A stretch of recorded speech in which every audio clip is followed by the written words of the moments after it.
What you doing? Ran out of space on my phone, so I'm deleting some stuff. Bye, singing dog. Bye, goal. I pronounce you... Bye, wedding ceremony. Stop. At Metro PCS, you get 2 free phones with twice as much memory. Really? Don't say bye to your memories. Switch to Metro PCS and get 2 free LG K20 Plus phones with 32 gigs when you switch 2 lines. Metro PCS. Wireless. Figure it out. Coverage not available in some areas. Sales tax not included in phone price. Excludes numbers on the T-Mobile network. See store for details and terms and conditions. Blog Talk Radio. Good morning, everyone, and thank you for tuning into Sin's Chat Corner. Today's guest is going to be an incredible author that I can't say enough about. In fact, you can tell that I'm speechless. The name of the individual we're having on our show today is Michael Sheahan. So without further ado, I see he's on the line, so let's get to our interview. Good morning, Michael. Hello, Cindy. How are you? Happy holidays and Merry Christmas to everyone. Oh, my goodness. Thank you so much. What a bright and lovely guest we have first thing this morning. Thank you very much. I've been very excited. I'm very, very excited to have this interview with you because I find you to be just absolutely multi-talented, and there's just so many questions that I have to ask you. So I guess we should just get right into it. Sure. I definitely wanted to say that you carry such a bountiful resume. You are a singer, a songwriter, a composer, a producer, and an author. Maybe if you could, can you take me back to your childhood and expound upon at what point you discovered your talents in these different areas? You know, I was blessed, Cindy. I had amazing parents, and they gave me every opportunity they knew nothing about music, and except for the joy of music that they played themselves, just for their own personal entertainment. And, music was always a big part of our house. My brother, my sister, and we all played music. We all danced. We all took lessons of every sort. And that's why my parents, worked very hard and made that little extra money to send us for those lessons. And music, and it wasn't forced upon us. As a matter of fact, every Christmas I would get a new instrument along with toys.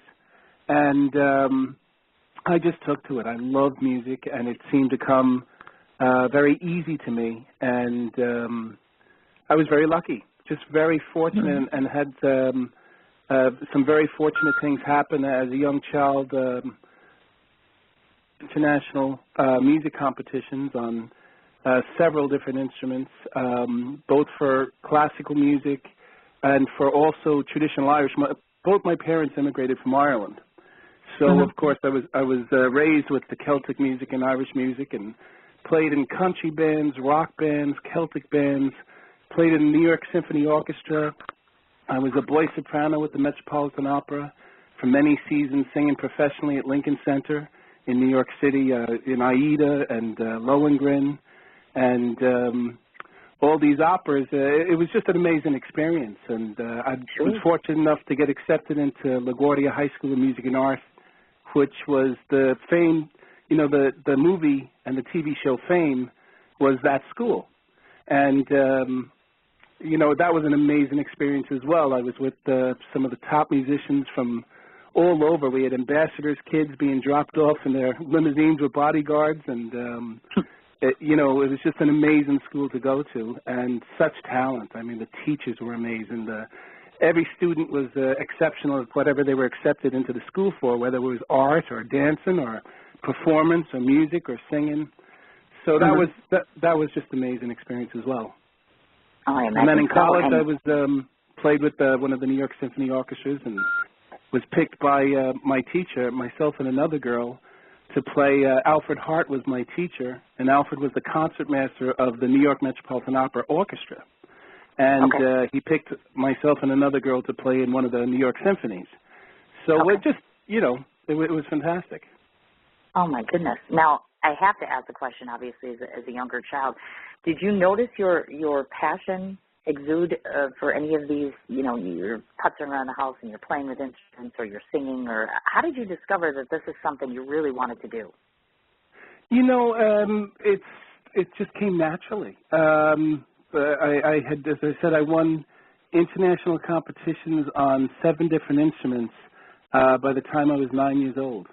And I just I just loved it. It just seemed to come naturally, and it was something that when you like something like anything, if you like playing football, if you like playing swimming, if you like dancing, if you like riding your bicycle, it's something you do often, and you love that time doing it. And I think giving an opportunity to every child, and that's what I'm a big part of today in schools. I try to keep the music in schools and the literacy programs in schools because a lot of the schools, the funding is being cut back. So I've actually been doing a tour and donating a portion of the sales of my books or music back to the school to help support their literacy programs and music programs to keep them continued. Oh, my goodness gracious. Look at that. Yes, and I agree with you on that. Even here in our state, because I'm from Wisconsin, I noticed that we just have less and less funding for arts. It's just not a priority anymore, which is so unfortunate. So many kids out there. It's a shame because it's a big part of America. I mean, the talent that comes out of America in the arts, in the literacy, in the music, it's if you don't nourish it and keep planting those seeds and give people the opportunities to shine, what's going to happen? It's going to fade. You know, and the thing about children, and that's why I love performing in front of children, they're an open book. They accept you for what you are, and if they like it, you have their 100% attention. When I performed the Rooftop Hop, and I stole the stories of Mr. Hollidays Presents the Rooftop Hop, I'm in front of a gymnasium full of a few hundred children. And I'm not kidding you, their eyes, I'm looking down into their eyes, and they're just looking up at me, waiting for every word to come out of my mouth. They're just so infatuated with it. And, of course, I was as a child, too. I love Christmas, loved all the holidays. And that's the amazing thing about the United States of America. There's no other country in the world that celebrates their holidays like we do. We have huge parades, big theatrical productions. You know, we cherish everyone's holidays. And that's what makes this country great. You know, we do Polish Day, Italian holidays, Irish holidays, German holidays, Asian holidays, Latin American holidays.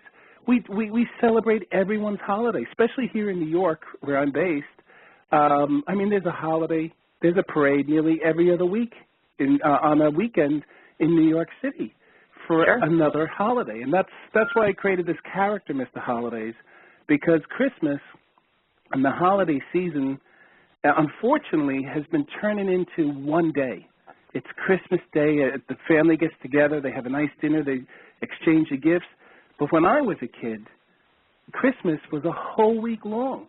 All family and friends would stop over every night for a visit, for a social, just to say hello, to exchange gifts, bring a cake, have a cup of tea, have a drink. It was a social thing. But now mom and dad, everyone's so busy working 2 jobs, trying to just keep things going. You know, the economy is really down and things are so expensive. It's become one day and one meal and the gifts. So I created Mr. Holidays, and we came out with this book. We got the musical CD that has all the songs and the backing tracks in the book so that you can sing the songs yourself with the backing tracks and be the star.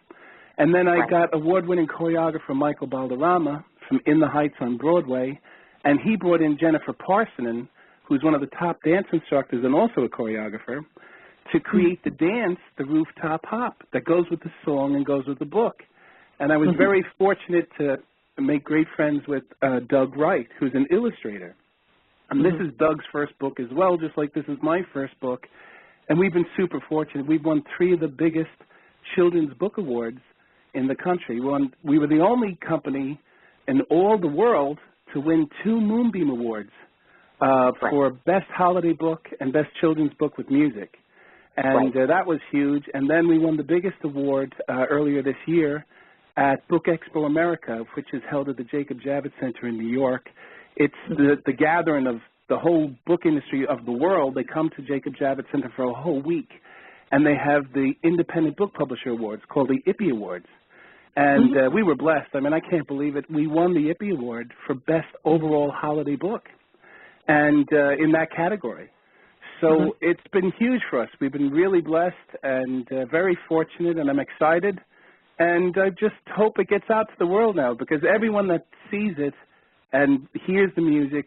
Oh, by the way, the song, The Rooftop Pop, is, I just heard it last night on television on the soft rock and music stations that are playing Christmas music, and supposedly 126 stations that picked it up across the country so far.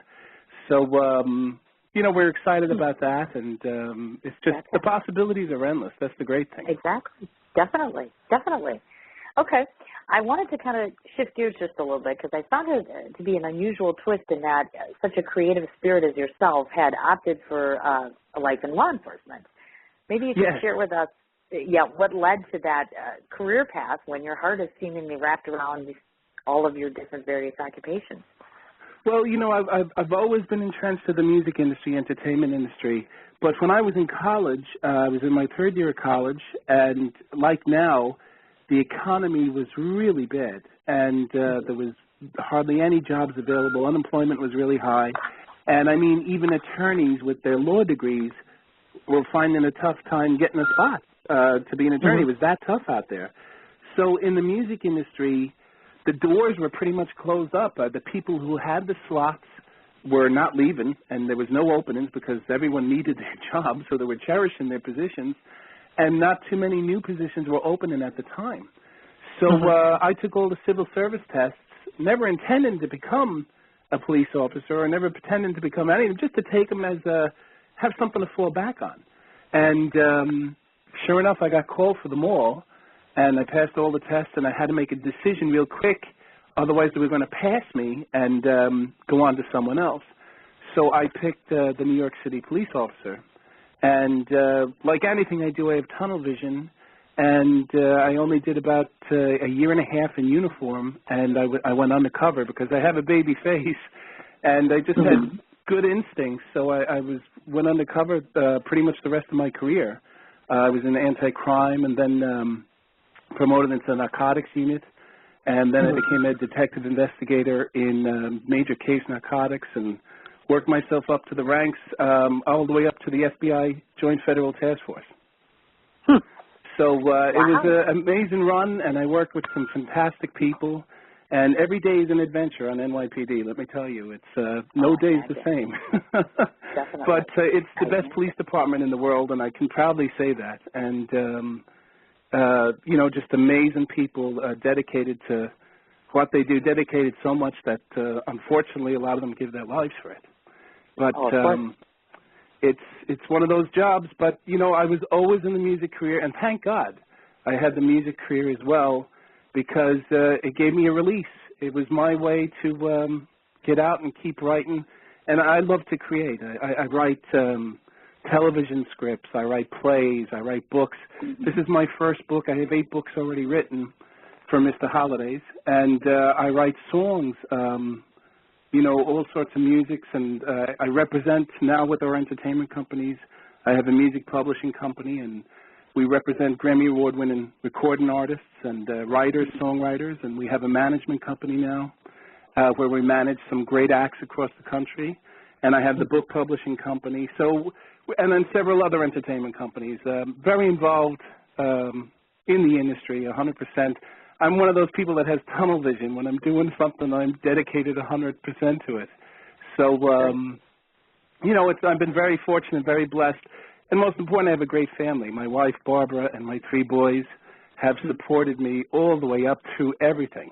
And let me tell you, they could tell you some stories of everything we've been through with, certain things with the police department and awards and the books. And, it takes a lot of time and traveling and dedication. And without their support, I wouldn't be able to do what I do. So I'm very fortunate and blessed that way as well.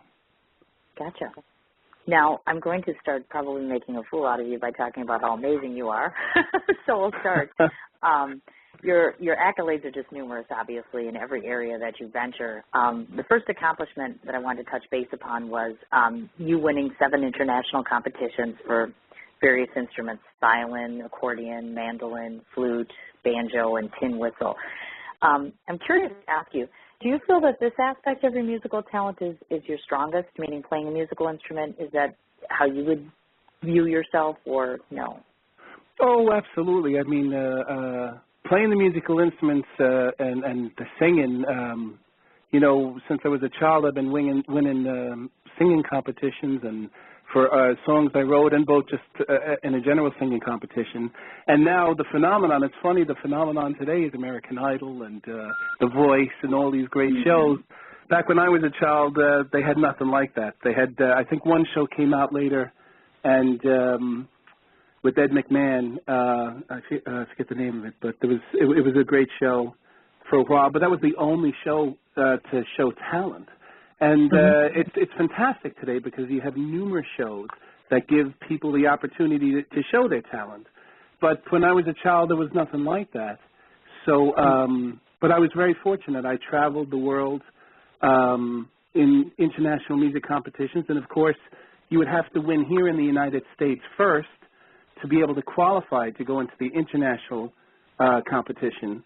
So I would win both here regionally and then overseas internationally on the instruments, and it was fantastic. And again, thanks to my parents. I mean, it costs a lot of money to fly to these places and costs money to enter these competitions and take lessons.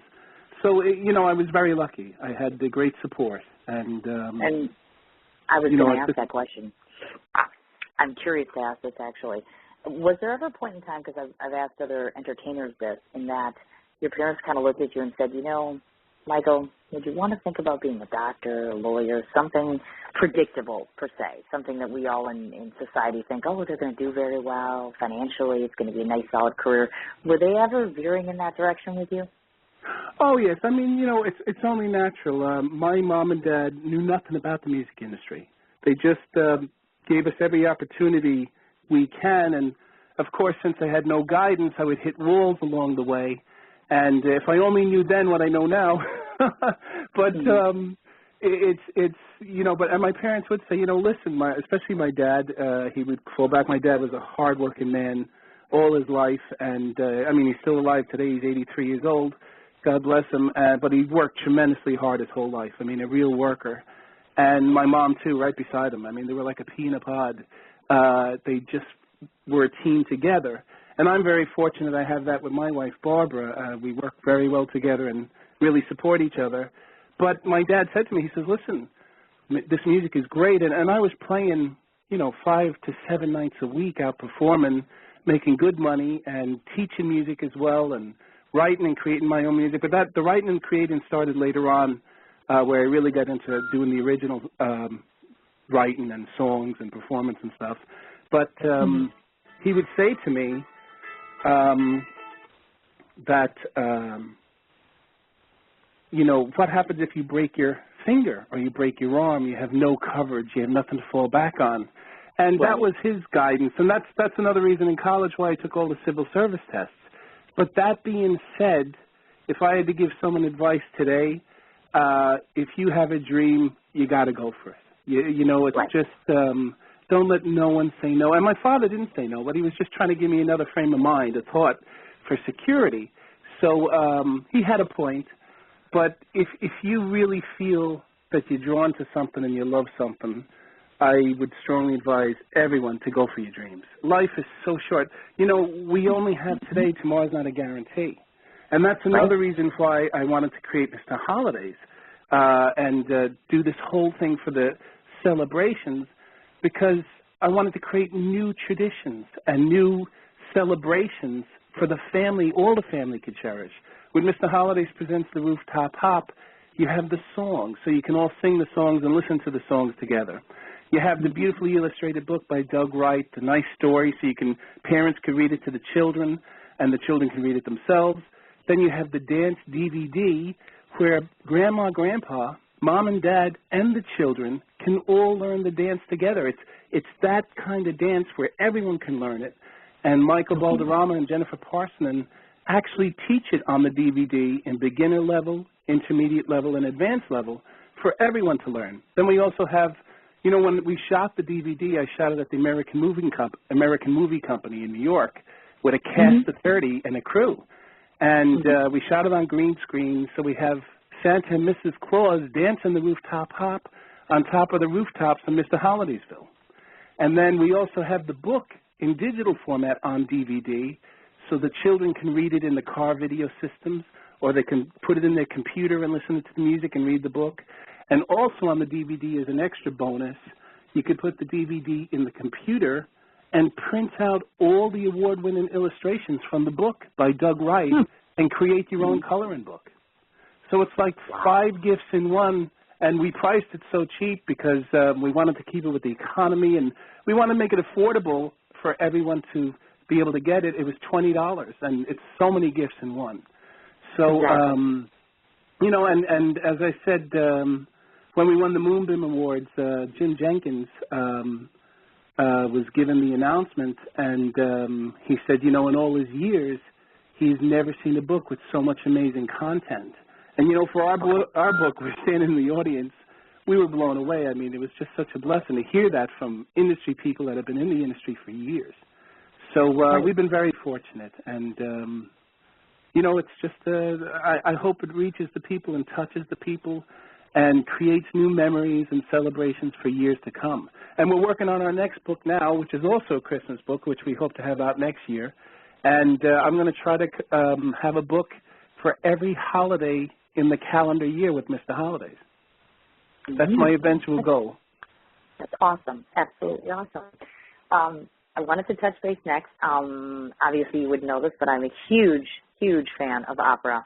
So I'm, of course, curious to ask about what it felt like to perform consistently as part of the New York Metropolitan Opera. Oh, it's absolutely amazing. I mean, you can imagine as a child, I was a boy soprano, and I had many solo parts. I was a soloist as well as in the children's chorus. And Robert Layton was our instructor-conductor with the children's chorus at the Metropolitan Opera at that time. So with the rehearsals and the full costume, and I was in Aida, and, you know, the makeup, I was dressed in a little kind of outfit like Tarzan, and I used to sit in the makeup room with makeup artists for over an hour, and they would do me from head to toe, my toes, my ears, every part of my body with this makeup called Texas Dirt to give me this, you know, kind of tan and look to fit the opera. And that was every performance we had to go do that before every show. And the Metropolitan Opera, I mean, just being behind stage is like going to a show. One stage lowers down on the ground, and you have a crew of maybe 50 or 60 men and women building the set while the next stage comes up and moves forward to the front. So it's just that there's a whole production behind the production. And then you have the whole orchestra pit with all the orchestra players in front, the musicians. And then you have the adult chorus of the opera and the adult soloists, of course, doing their thing. And then the children's chorus and the children's soloists and the costume designers, the makeup artists. I mean, it's a major production that goes on every night to put on that show. And the amount of work and the talent, the talent people, of the people involved is amazing. I mean, even from the construction, the electioneers, you know, you have rivers flowing on the front of the stage with a swan in one of the operas. I mean, it's amazing what they do, the set designs. And the people have no idea when they're sitting in the audience looking at that stage what it actually takes to put on that production. And I was very fortunate to be with it for years. As a matter of fact, Robert Layton, I'm tall, and even as a child I was tall, and I was taller than Robert Layton. And there's a certain point in a boy soprano's life where you stop singing because you're going through puberty and stuff, and it could damage your vocal cords. So Robert comes up to me, and I mean, I was doing the solos and getting paid very well, very good money. And Robert comes up and he goes, Michael, we're going to have to stop. And my mom looks at him and goes, well, why, Mr. Layton? He goes, well, your voice is going to be changing. And he goes, you're taller than me. You no longer look like a child in the children's chorus. So then I went into the acting part of it. I went up into the adult performance level. And, of course, I couldn't sing for those years to let my voice progress without being damaged. So I just acted. And that was a whole other experience, being in the adult level of the New York City Metropolitan Opera, just doing the acting. And but I mean, it was amazing, amazing experience, and something I'm so fortunate to have been part of. Wonderful. Absolutely. Additionally, I wanted to note that you've, of course, played in the New York Symphony Orchestra as well. I'm wondering, are the demands higher or more challenging for you personally as compared to maybe some of the other facets that you're involved in? What do you mean by that question, just so I understand it properly? Well, no, that's fine, and I guess I should probably elaborate on that a little bit. Obviously, the expectations of you, not only age-wise and otherwise, in the opera per se, because you're performing in a different capacity as compared to being in the symphony orchestra. I'm just trying to comparatively look at the two experiences and think, okay, is being in the opera as compared to the orchestra more challenging? I guess my assumption is that being in the orchestra would have different challenges than the opera per se. Or other things I never looked at it that way as being challenging. I just always thought, and I always felt I was blessed to be part of it. And the amazing thing about the New York Symphony, I mean, what I realize now looking back, I mean, you got to remember I was a child in the opera, and in the symphony I was in college. So, but looking back now, I was surrounded by the most talented people in the country, and thought nothing of it. I was just happy to be there, easy-go-lucky kind of guy, and never realized the talent that I was surrounded with, talking to these people and having coffee with them and chatting with them every day. But now I look back and like, wow, that was amazing. Like, for example, when I was in the New York Symphony, don't forget, this is not the New York Philharmonic now. There's several New York symphonies in New York. And I was picked out of college by Alfred Hart, myself and another student girl, because Alfred was our teacher at college. And I was honored that he picked me, of course, and I'm sitting in this New York Symphony, and every rehearsal for every show, it was like musical chairs, because this was a seasonal orchestra, not a full-time orchestra like the New York Philharmonic or the Pops or Lincoln Center. So what happened was on the off-season, when the professional full-time shows would be stopped, all those top-level performers with those orchestras would play with the symphonies to pick up side money during the off-season. So every show was like rotating chairs, except for myself, this other girl, Alfred Hart, and a few other people. Someone would be sitting in for that performance. So it was amazing, because at each rehearsal, I would meet the person sitting next to me. I played first violin in the first violin section, so they're sat in rows of twos. And the person sitting next to me would be a different person usually for every other performance. So I'd say, who do you play with? And this guy would say, oh, I'm with the New York Philharmonic. And the other guy would say, oh, I'm in a Broadway show that just ended. And the other person would be with such various groups all over the country. So I'm sitting next to this one gentleman. He sat down next to me. And, I mean, I was obviously good on the violin to be picked. But this gentleman was incredible. I mean, this man could eat the violin. He was that good. So I said, who are you playing with? And he goes, I'm not. And I go, what do you mean? And we started talking, and this gentleman had his doctor's degree in music, was an unbelievable violinist. I mean, I was good, but this guy was incredible. And he could not get a gig at the time. And that's when I was in my third year of college. And I came home that evening to my dad and mom at home, and I said, you wouldn't believe, they said, how was the show? I said, oh, the show was great. But I said, you wouldn't believe the gentleman I met. And I said, Dad, this guy was unbelievable, and he can't get a gig.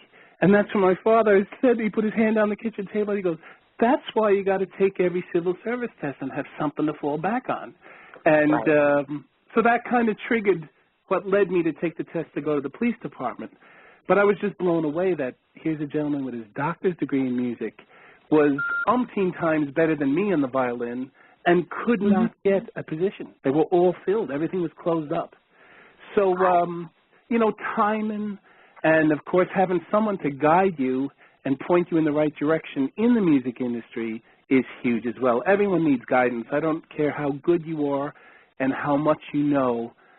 It's who you know and the right people to guide you to the right places.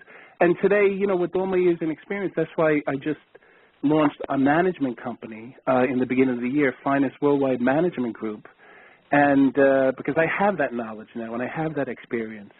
So now I'm helping other artists achieve their dreams and their goals and get into the higher platform and higher stage. So it's a dream come true for me. I'm doing what I love, and I still perform right and, doing it myself. there's no one that can stop you, only yourself. The possibilities are endless. And if you let someone say no to you or someone shut you down, that's you making the mistake, not them. Exactly. Because there's, you know, no one cares. It's your life. If you love this dream and you love this passion, you go for it. Don't let no one stop you, because it's only another opinion. You know, who wrote the Book of Rules? That's what I always say. Who was the person who wrote the Book of Rules? An amazing attitude, actually. You know, it's well, that's my life, and that's what's taken me through. I honestly believe I had an angel on my shoulder. I mean, I've been in some of the most dangerous situations on the police department, and when I look back, I'm like, wow, how did I walk away from that? And I honestly believe my whole life there's been an angel on my shoulder guiding me. Someone's guiding me. And, you know, I thank God for it. I'm very grateful. Gotcha. Okay. Let's turn a little bit again. I think it's absolutely amazing that you have offered part of your time as a mentor to the New York CMJ Music and Film Festival. Yes. Well, sorry, go ahead. No, I was just going to ask, actually, what prompted your participation and to what extent your involvement was? Well, you know, I've been asked several things. I've been a sponsor of the Nashville Film Festival, which is now the third biggest film festival in the country, for years. And then I've been brought in a mentor in CMJ in New York, which is the college music festival. And it's a great experience. I've done it several years in a row. I did not do it last year because I was obligated, but for several years prior to that. And what it is at NYU, when they have the CMJ Festival, I'm a music publishing songwriting mentor. And it's great, all these young and up-and-coming songwriters that are looking for guidance and looking for the right direction and looking for a bit of, you know, support. I talk to them and I listen to their music and I give them ideas and I give them avenues to follow, and I try to inspire them to keep continuing their dreams, because, you know, everyone has to start somewhere. And, you know, I say this to a lot of people, that for songwriting, how many people write a number one song? I mean, you figure of all the songwriters in the country, it's so hard to write a number one song. I mean, and that's what I said. So, you know, everyone has to start somewhere. I'm sure my first songs I wrote, I thought they were great because I wrote them. But it's like anything. You get better. You play with better chess players. You become a better chess player yourself. And that's what I've been very fortunate my whole career, not even realizing it. I was with the best of the best. And it really helped me. I mean, what an education I had firsthand, because I was surrounded by the most talented people in that part of the industry. And I've been very fortunate, and I love to learn. You know, the day you stop learning is the day you're done. I believe there's just so much to learn, and I'm like a sponge now, and I see life totally differently because, you know, as I said, I'm lucky to be here. Several times I look back and I wonder, wow, how did I walk away from that? And I look at life a whole different way. You know, each day I wake up in the morning is a new beginning, and I try to, if you look on my Mr. Holidays, I have a Facebook page for Mr. Holidays, and I have, you know, over 1,000 fans and stuff, and every day I put posts, and I try to inspire people and keep people in the holiday spirit, and, you know, it's so important because we only, as I said, we only have today. Tomorrow's not a guarantee, so make the most of every minute we can. It's a blessing. It really is. Yes, it is, actually. And you are so amazingly inspiring just because you not only combine your talent, but you have this inspiration and you have a true appreciation for not only your own talents, but other people's talents, as well as just, you know, your whole outlook on life. I find you so impressive. My goodness. I just had to say that. Thank you. Thank you so much. Not at all. I know that you had just touched on this, which is where I was leading to as far as your involvement with the National Film Festival. And I also know that you had involvement with the Maroon TV on CBS. I wanted to ask you, is this something you see your participation going into like projects down the road now that you've done things like this? Well, you know, it's everything is a great experience. Maroon TV with Robin Mitchell-Joyce. I don't know if you know Robin, but she's an extremely successful entertainment attorney, and she's one of the most knowledgeable people that I know, and she was my attorney for many, many years, and I was very fortunate to work with her. But Robin was the host of that show, and my job was to bring the talent on and to supervise the talent. So I had Grammy Award-winning Raul Malo performing it, Grammy Award-winning Jim Lauderdale performed on the show, Little Big Town came on. If you're familiar with the country band Little Big Town, they came on the show. Anthony Smith, Rob Heath, who's an award-winning songwriter from Canada, Matt King, who's an amazing songwriter. He's really down in Texas and down the South, but he is that real American roots rock sound. He's very prolific. Someone to really watch out for. He's an amazing talent. He was on the show. Tommy Townsend, Daryl O'Donnell. We had all these celebrity artists and top performers on the show. So it was a great experience, and I love television. And as I said, I'm writing TV scripts. I have a script right now I wrote on my undercover life, and I'm getting a lot of interest from Hollywood producers. So we'll see. The possibilities are endless. I have a movie script written for Mr. Holidays that I'm working on, and the books and additional music. And I write all sorts of music. I'm coming out with a new album in the new year of Celtic music, since my Irish roots, and I grew up playing all that Irish Celtic music. I'm coming out with an original Celtic album, and then I have a pop rock project I'm coming out with later on in the year, and more Christmas music. I just love to write everything, and I love every kind of music as long as it's good. I listen to everything, and with my 3 sons, they open a whole other world of music, because, there's only so many hours in a day, but they're listening to their favorite music and go, Dad, you got to check this out, listen to this, and they turn me on to so much amazing stuff. So I'm very fortunate. I have my own A&R department with my 3 sons. Exactly. So I come in and say, Dad, you got to check out this band. And, of course, I'm loving it because I'd never discovered them myself. I wouldn't have the time. But so I'm very lucky in all sorts of ways. Definitely. You're right. At some point, I see that you chose, obviously, to create the Sheahan School of Music and Dance. So I wanted you to provide for us the inspiration behind the development of that idea and your goals relative to your school. Well, my whole family, my brother Brendan and my sister Una Teresa and I, as I said, we were very fortunate. We had dancing lessons and music lessons, and we all were rewarded. We all are award-winning performers in that. My sister is a world champion step dancer, and my brother was a very good violinist as well and drummer. And so when we were going up, after I won all these competitions, even though I won them at a young age, when I was in my teens, I had won the biggest competitions you could win in that genre. So I started teaching music, and right across the hall, my sister equally had won all the biggest competitions in her genre of step dancing. So we opened up the Sheahan School of Music and Dance.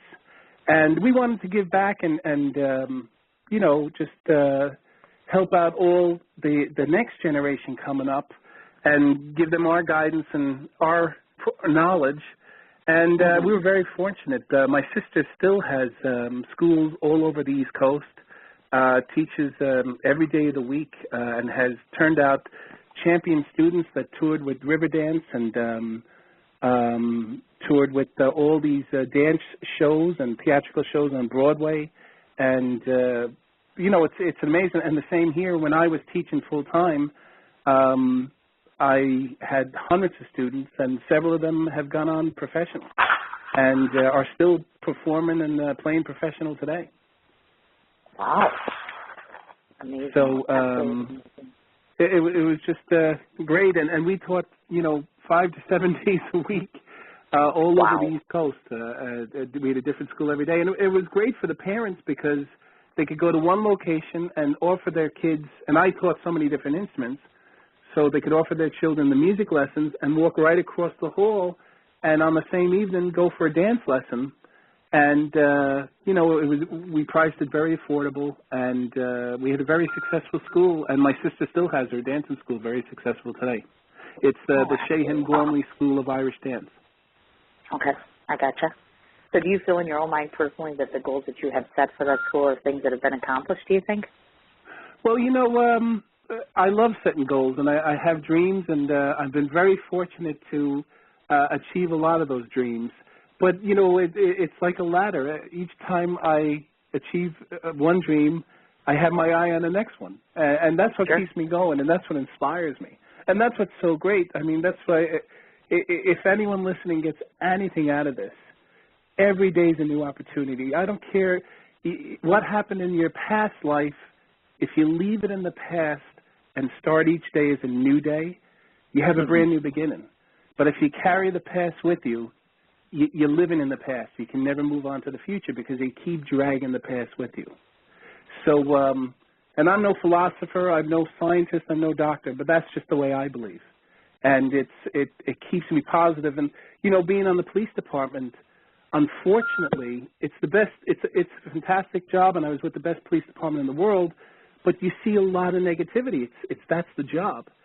So with my attitude and having the music and having this release to create and write, it gave me that way to survive and make it through those tough times and the tough things I've seen that I love to forget. And unfortunately, sometimes you can't forget them. They're embedded in your mind.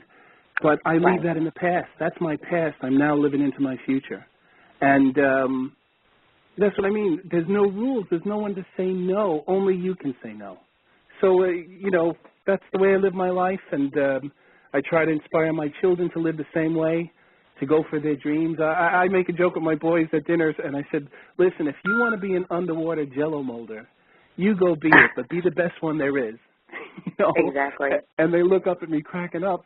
But life's too short. I mean, as I said, we only have today. We do not know what tomorrow's going to bring. So I believe go for it. What's to lose? When we're 6 feet under, who's going to care? Only your personal family. That's exactly right. It's an amazing attitude. I love it. Oh, my God.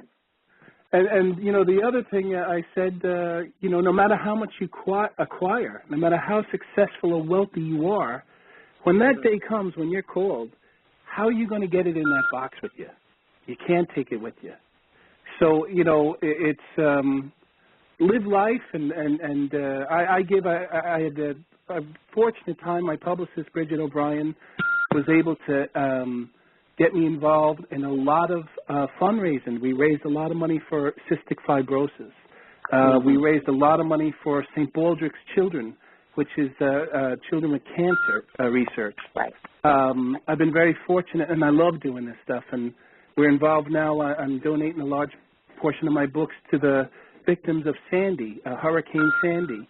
And, I mean, if I can give back any way I can, I try, and I really cherish doing that because that's what it's all about, giving, and you shall receive. It comes back. I believe it comes back in a full circle. I would agree with you 100%, definitely. You betcha. If I could, I'd like to touch on, obviously, your startup business, which you have a conglomeration of different businesses which fall under the finest music. And the purpose, as I understand it, of this business is, of course, to help musical talent get recognized. I want to ask, how long has this been in existence, and have you found that each one of these particular business ventures has proven to be a success in your own terms? Well, success, and I say this to several people, success is what you determine success to be. And for me, success is to wake up every day and doing what I love. If I make a lot of money from it, that's great. If I win awards from it, that's fantastic too. But I feel blessed and I feel so blessed that I have my wife and children that support me, that I can do every day what I love doing. And when you work at what you love to do, it's not work. And believe me, I work around the clock till 4 o'clock in the morning a lot of times.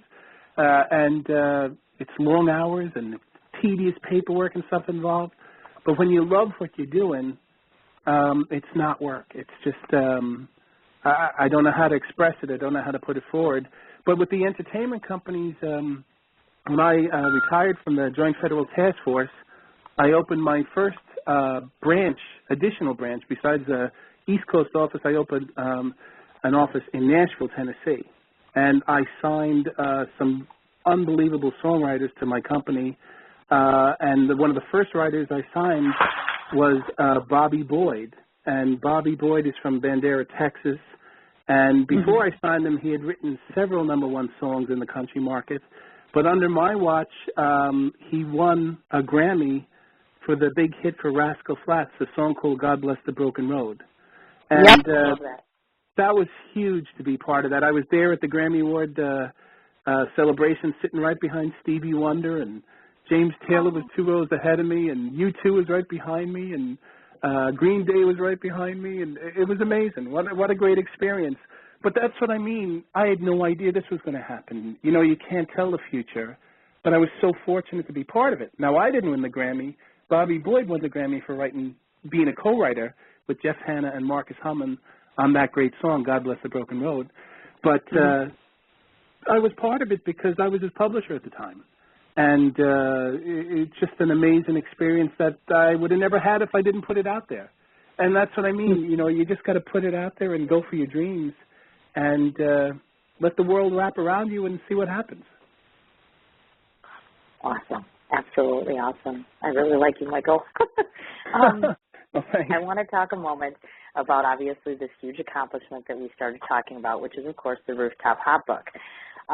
I just want to note that it's just proven to be an amazing success. As you had notated, of course, it's received 2 Moonbeam Children's Book Awards, obviously one for Best Holiday Book and for Children's Book of Music.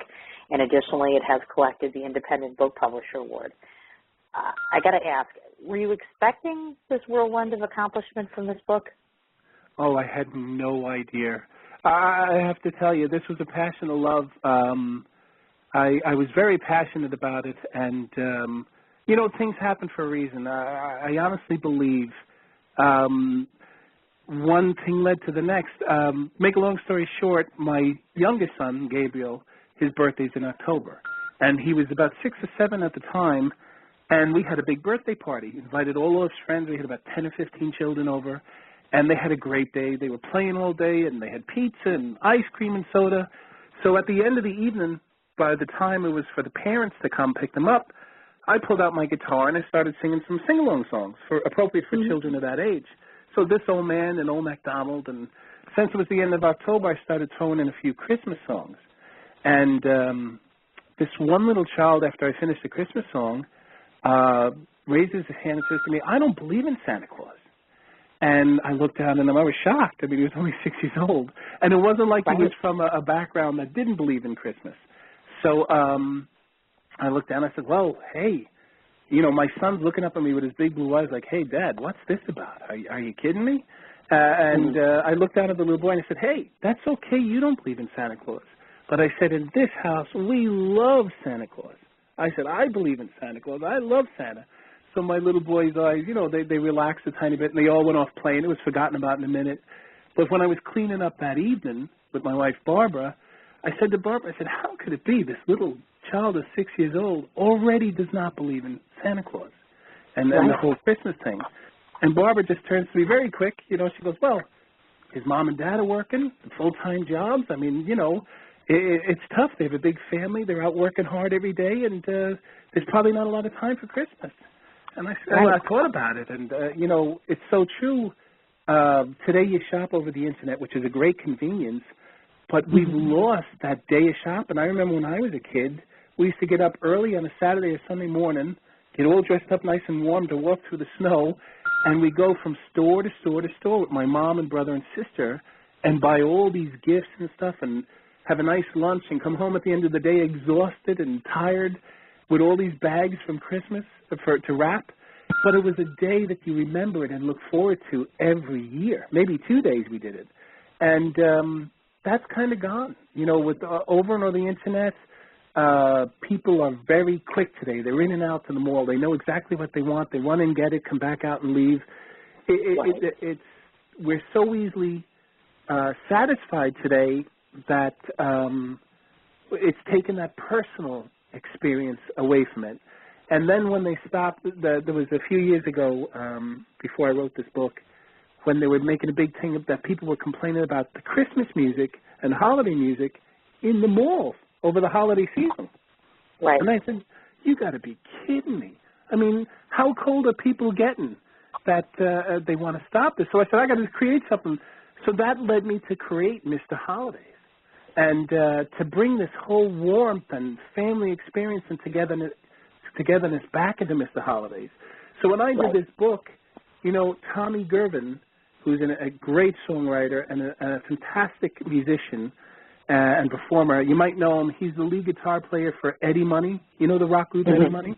Yep. Well, Tommy Gervin writes for my company, Finest Music, my publishing company, and he submitted this children's song to me. And when he submitted it to me, I go, oh, man, Tommy, this is fantastic. You should do a full album of these songs. I said, because he has little kids himself. So he did. He went and did this full album of children's songs called Mr. Tommy, and it's fantastic. So anyway, he hands me the finished CD cover that the CD goes into, and I'm looking at the artwork on the cover. I'm like, oh, my goodness, this is amazing. I said, Tommy, who did this artwork? And he wrote a song called Dragonfly, and he lives in Tampa, Florida. So he was out with his kids at some fair, some event that was going on in Tampa, and as he's walking through the fair, there's this artist with an airbrush painting a dragonfly.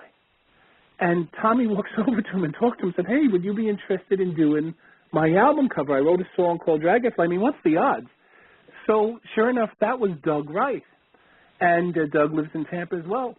So when Tommy handed me this finished CD, I said, Tommy, would you mind if I call Doug for a project that I have? So I called Doug and I explained to him Mr. Holidays and I gave him the full description. And Doug had never done a book before either. So we just clicked. We work so well together, and his illustrations are amazing. So that was fate that brought us together. Then a good friend of mine, Sean Quinn, who is very active in Broadway in the theatrical productions, I showed him the project, and he fell in love with it. And my wife, when I played her the song The Rooftop Hop after writing it, she loves to dance. She says, you have to create a dance for this. She goes, oh, my God, it'd be perfect to go with the book. So my wife said, gave me the inspiration to create the dance. And Sean Quinn, who became the executive producer on this project, introduced me to Michael Balderrama. Now, Michael Balderrama has danced with Michael Jackson, Gloria Stefan, all the top Broadway shows. He's one of the top choreographers. I meet with Michael, and Michael loves it. He loves the song, gets the whole concept, and he was excited to be part of it. And he brought in Jennifer Parsonen, who's this amazing actress and dance teacher and also a choreographer. And Jennifer became part of it as well. So, all the pieces for this whole project, I had such amazing talent with me. And then I put it out ourselves. And I had Deb Keats advise me on it. Deb Keats is with Bookmasters. And Deb Keats gave me the kind of format that the books have to be done in. And I launched my own book publishing company called Finest Books. Since I had Finest Music and Finest Media already, it was a natural progression for all our products, and I created Finest Books, and we went into production on this whole musical CD, dance DVD, and the book, and we just put it out there. I mean, we had no idea it was going to win awards, and when we won the awards, I mean, at Book Expo America, we beat Nickelodeon, Disney, all these major companies, and I couldn't believe it. I was shocked. And when we won the Moon, we were the only company. And the Moonbeam Awards, I think there was 22 or 32 different countries that entered into the Moonbeam Children's Book Awards. And we were the only company in that competition to win 2 awards for Best Holiday Book. One with music theatrical and one for overall Best Holiday Book. So we've been blessed and had no ideas we were going to win these awards. But very fortunate and very thankful that we have. Definitely. And I also wanted to note, of course, your newest project being the album Some Things Never Change. Yes. I'm curious to ask what we can expect to hear on this album, meaning what style of music, can we expect to see more albums in the future? Tell us a little bit about it. Well, some things never change is that I love Christmas. As you know, I love all I'm a big kid. I love all the holidays. I really do. 4th of July, they're just, you know, Mother's Day, Father's Day, St. Patrick's Day, all the heritage, German holidays, Italian holidays, Latin holidays. Being in New York, you celebrate all the holidays because they're right here. All the parades are right here. So I grew up with that, and it's such a diverse place that you learn and love everyone's culture, and that's the great thing about America, part of the world, and New York especially. So, I mean, we're open to everything, and you discover everything, and I've been so fortunate by that. But with this Christmas album, Some Things Never Change, there's songs on this album I think will relate with everyone. For example, the title track, Some Things Never Change. I wrote that with an award-winning songwriter. He's just fantastic, and Dave Stewart is his name. And Dave and I sat down one day, and I wanted to just pitch the idea to Dave, the love I have for my parents and the holidays, and they've always given us the best Christmases, and they made it so special growing up. And, you know, that love never changes, even though they do. They get older, and we get older. We change physically, but that love and that feeling, that spirit never changes. So we wrote this song together, Dave and I, and Dave clicked. He had the same childhood experiences and the same love for his parents, and we clicked and we wrote this amazing song, Some Things Never Change. And I think when people hear it, already the response coming back to me on Facebook and Mr. Holiday's page, so many people have said it's their absolute favorite of all the songs because they can relate to it. And that's what I mean. There's so many songs on this album that they will be able to relate to. And like we have a New Year's song called Year Out, Year In. And it's a really up-tempo, happy dancing song to take in the new year. And when I sat down with Alan Miller, and Alan Miller is my co-writer on that song, Alan Miller has written the theme song for the Disney movie Snow Dogs. He's written a lot of Raoul Malo and the Mavericks' biggest hits. He's a great songwriter, a lyricist. And I had the idea, and I started the lyrics, and I sat down in a meeting with Alan, and I said, you know, nothing's ever going to replace Old Lang Syne. It's the established New Year's song, but I definitely think there's room for a New Year's song as well. And so we sat down together, and we wrote the song Year Out, Year In, and people love it. You know, we're just slowly, like the book, a lot of people don't know us yet, but the great thing about Christmas and New Year's and all the holidays, they're every year. So every year if we pick up a few more fans and more people get to know us about it, know about us and my music and my books, hopefully they'll become the standard classic that's played every year, and they'll become part of people's traditions and celebrations. That would be a dream come true for me. If I could become part of people's holidays and my music and the books and songs under Mr. Holiday's and under my own, Michael Sheahan, singer-songwriter, it would be a dream come true. But I'm not doing it for that. I'm doing it because it's busting out of me and I love it. I have to do it. I can't stop the mind from thinking, and I love to write. I love to record. I'm like a kid in a candy store in a recording studio. I just think it's such a magical place. And the same thing on a visual set, on a TV set, or on a movie set. It's like you're in your own little toy store. It's like you can create anything. You can do anything. And the possibilities are endless. And, you know, you'll hear it on a lot of the songs. I just love it. I'm having so much fun. I bring in big horn sections and big chorus backup groups, and it's just a big party. The song, like, if you like a Jack Frost Christmas, Jack Frost Christmas is a song about a matter of fact, I'm writing a movie script. I have the movie script written, and we hopefully, movie scripts are not easy. It takes time to get off the ground and production, big money involved. But if I'm fortunate and blessed, I have this movie script written, and this is a theme song to the movie. And it's about Jack Frost steals Christmas from Santa. But this Jack Frost is a little boy. He's a child. And he's jealous because his mom and dad, who are Mother Nature and Father Time, are never available Christmas Day because they're handling what has to be done with the weather and everything for Christmas. and he's jealous. So any child that is the son of a daughter of a son or daughter of a police officer, of a surgeon, of a soldier, of a radio DJ that has to work on Christmas, that can't be home until a certain time, you know, you can get very upset. Why, Dad, how come you have to work today? You know, Mom, how come you have to work today? A nurse in a hospital, anyone in that position. So this song is for those children and for those to let them know. The movie has a fantastic ending, and the whole build-up to it is, I don't want to give it up until it's out and released, but this is the theme song for it. So I put it on the album. It's called A Jack Frost Christmas. And it's a real fun song about Jack Frost trying to stop Santa from having Christmas. And, of course, it has a happy ending.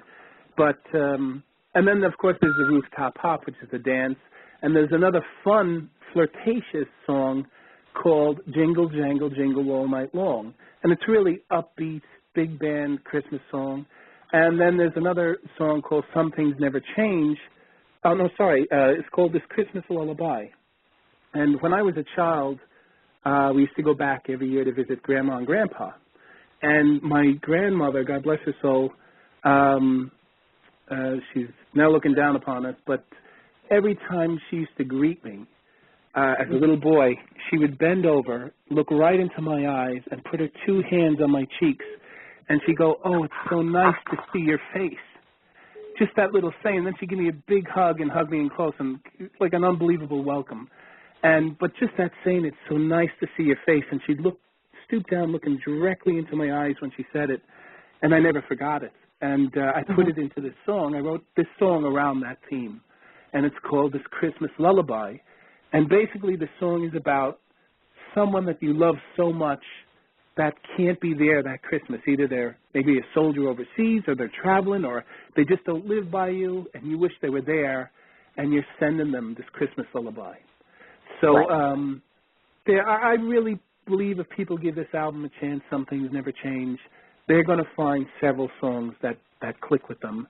And the response has been amazing so far. Of course, you know, I'm not the huge mega star with that big major record label team behind me, so we're doing it very independently and off the ground type of way. But it's fun, and I love doing it. And, you know, I believe when you put things out there, they can grow legs and travel a long way. You just got to put them out there and create that opportunity. Exactly. And I have every expectation that this will go amazingly well, because you just seem to amply succeed in every venture that you ever take part in. Well, you know, the tickling part is I was in meetings and appointments all day yesterday, and I was driving home. I had a long drive home very late, and my wife calls me all excited. Barbara and the boys started setting up the house with the Christmas tree and just setting it up so we could decorate it today and everything. And she calls me, goes, "Your song's on TV." So they were listening to the Christmas music channel on television, and the Rooftop Hop came on. So she's holding the phone and it's playing, and she goes, "Hey, you hear it?" So, I mean, just that alone is a dream come true, that it's on national television on the Christmas music channels being played. So, you know, I'm very fortunate. As I said, I've been extremely blessed, and whatever comes, and I'm just going to keep doing what I'm doing. Exactly. That's amazing. Now I have one final question for you, which is, if you could just let us know, what can we expect in the future from you? What are you hoping to attain, not only professionally but also personally? What do you see over maybe the next couple of years, or the next 5-year plan, if there is one? Where are we going to see you at that point? What would you like to see happen? Well, if I could predict the future, let me tell you, I'd pick the winning mega lot of numbers. But, you know, I see the future, the way things are going, and I love to keep, as I said, creating. I hope to see our movie off the ground, A Jack Frost Christmas. I definitely see several other books coming out. We're bringing out one next year. It's an incredible story. I don't want to give it away yet till we release it, but I think it's really going to touch the hearts of people during Christmas in a different way. It's reaching them in a different way with a real solid story that I think will touch them emotionally and spiritually as well. Also, I have, as I said, the Celtic album coming out. I'm working on a play, theatrical production for Broadway or off-Broadway show. I'm working on setting up different tours and performances with a string quartet and a live band to do just go out and do some tours and performances as well. And the possibilities are endless. I'm writing a television script. I have written it already based on my undercover career with the police department, and we have a lot of interest in it. You know, but everything's smoke and mirrors until it happens. But as I said, no matter what, I'm going to keep doing it and putting it out. And I'm not looking. I'm not doing it to achieve awards and success. If that happens, that's amazing and that's a blessing. I'm doing it because I love it, and I can't see myself doing anything else. So if I could put it out, look for more music of all genres. As I said, a Celtic album, a rock pop album coming out. More Christmas music in the new year that I'll be releasing. I have 2 more songs I'm going to release next year. That might possibly lead to another full album. I have a book I'm releasing next year. As I said, I have 8 Mr. Holiday's books already written. So we're only a small little company, so I'm doing one at a time. So next year I hope to have one. Maybe the year after I'll have another. It's a lot of work to put out these books. And I know it is. And then also I want to do them in different languages. Now that I have Mr. Holidays out there in English, I'd like to, the Rooftop Pop, I'd like to also do it in Latin and for all the Latin American countries and Spanish-speaking countries. I'd also like to do it in French and German and Italian, get it out across the world. And my goal is to, since I'm based in the United States, is to have something for every holiday eventually in the calendar year for the United States, and then go on to the other countries, because Mr. Holidays is international. We celebrate everyone's holidays, everyone's religion, everyone's background. It's Mr. Holidays for Mr. Holidays of all the holidays. So, and if you look at his outfit, on Mr. Holidays, he has the hearts for Valentine's Day, the Easter eggs for Easter, the Christmas hat. He has the shamrock for St. Patrick's Day, a New Year's Day calendar on his jacket. He has the menorah on his T-shirt. He has red, white, and blue pants for all the American holidays. And as we go to different countries, we can change that up a tiny bit to celebrate their holidays as well. And that's the great thing about being in the entertainment industry. I have traveled the world a good bit, and I'd like to travel it a bit more. There's a lot of places I have not seen. But, I mean, it's just amazing, the customs and the traditions that each country and the holidays that each country offer. And another exciting thing is a good friend of mine has a very successful balloon company, and her company does all the big balloons for all the parades across the country and in Europe. She's done parades in London, and she's doing one this Christmas in Chile, and she's very interested in doing a big balloon of Mr. Holidays. So if that happens, I mean, that costs a lot of money, but if we're able to get that off the ground, that would be amazing, to have a Mr. Holidays balloon in a lot of these parades. And I'm excited. As I said, the possibilities are endless, and every day is exciting to me. It's a lot of work, but I love what I'm doing, so I'm lucky. Amazing, absolutely amazing. And I cannot tell you how inspiring I found you, how talented I find you, how just full of spirit and tenacity, and I enjoy that about every single individual that comes on my show. I definitely always like to interview people that are different and fresh and intelligent and prolific, and you just exemplify all of that. And I certainly hope that you will, consider coming back on the show again at any time, because I would love to have you back. Cindy, I'm honored to be on your show, and thank you so much for having me. And everyone out there, I wish you all a happy holidays and Merry Christmas. And if you want to come to my websites, my website is... about that. Okay. Yep. I was just going to throw it out to you, actually. I want to just double-check with you and make sure I'm not missing anything. For all of you that are listening, or anybody that comes back to archive listen to this, Michael does have a Facebook page, which you can like, and just so you know, Michael, and the last name is spelled Sheahan. He has the website, which is www.mrholidaysongs.com. Also, additionally, if you're interested, www.finestmusic.com. And then there are 2 Twitter handles, which is at Michael C. Sheahan or at Mr. Holiday Songs. Okay, Michael, have I missed anything? Well, I have a few more things. We just launched a brand new website. As a matter of fact, it just came out yesterday, and I'm excited about it. It's Michael Sheahan, my name, MichaelSheahan.com. So, and then we also have several other Twitter for Mr. Holidays. We have Mr. Holidays Songs.com. Sorry, at Mr. Holidays Songs, at Mr. Holidays Books, and at Mr. Holidays Dance. The three different Twitters, and then my own personal Twitter, which you mentioned, Michael C. Sheahan. Gotcha. Okay, I just want to double-check, make sure I wasn't missing anything. This way everybody knows how they can get a hold of you. I also want to take a moment, obviously, of course, to thank one of my absolute most favorite people in the world who just became a mommy, which is Bridget, your publicist. I want to say thank you so much, Bridget, for taking the time to organize and interview this, or I should say, get this interview together. So, Bridget O'Brien, thank you again very much. Yeah, Bridget O'Brien, she's amazing, and I'm very fortunate. It's a long story. Many, many years ago, I was the band at Bridget O'Brien's wedding. And, you know, it's funny. That's what I say. I've been so fortunate in life to be able to connect with the right people. And who knew years later that Bridget was going to be a very successful publicist. I mean, she's worked with the Jonas Brothers and several people, and it's just amazing. So, yeah, a big call-out. Thank you, Bridget, for making this interview happen as well. Yes, and thank you, Michael, for taking the opportunity to come on the show and kind of talk about your project. By the way, I did get a copy of your book, and I have to say it's amazing, and I have boys who are 6 and 8 that they liked it very much. So thank you. Thank you for sharing your experiences and your work and your spirit with all of us, and I look forward to you coming back on the show again. Cindy, thanks so much, and let's connect you and I on Facebook and LinkedIn and all our sites. I'm going to like yours. And also, there was one thing. I have a Facebook page, singer-songwriter Michael Sheahan. Okay.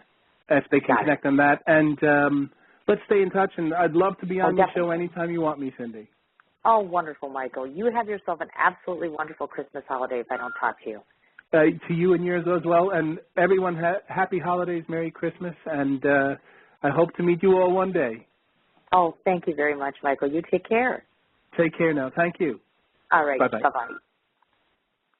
All right, folks. Thanks so much for listening to that. That was absolutely inspiring interview with Michael Sheahan. I think that he's amazing. I think he's talented. I think his work is extraordinary. Please, again, Facebook, Michael Sheahan, Twitter, and Michael C. Sheahan, at Mr. Holiday Songs, or www.mrholidaysongs.com, and, of course, his business, www.finestmusic.com. I will also be putting this information up on my Facebook page.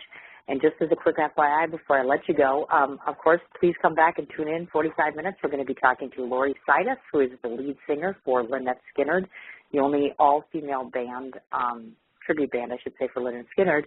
And, of course, obviously tomorrow, even more excited, Ted Alva of Sons of Anarchy will be on our show, 4 p.m. Central Standard Time. So hopefully I will talk to you guys within the next hour. Thanks. What you doing? Ran out of space on my phone, so I'm deleting some stuff. By singing dog. By goal. I pronounce you. By wedding ceremony. Stop. At Metro PCS, you get 2 free phones with twice as much memory. Really? Don't say bye to your memories. Switch to Metro PCS and get 2 free LG K20 Plus phones with 32 gigs when you switch 2 lines. Metro PCS. Wireless. Figured out. Coverage not available in some areas. Sales tax not included in phone price. Excludes numbers on the T-Mobile network. See store for details and terms and conditions. What you doing? Ran out of space on my phone, so I'm deleting some stuff. By singing dog. By goal. I pronounce you. By wedding ceremony. Stop. At Metro PCS, you get 2 free phones with twice as much memory. Really? Don't say bye to your memories. Switch to Metro PCS and get 2 free LG K20 Plus phones with 32 gigs when you switch 2 lines. Metro PCS. Wireless. Figured out. Coverage not available in some areas. Sales tax not included in phone price. Excludes numbers on the T-Mobile network. See store for details and terms and conditions.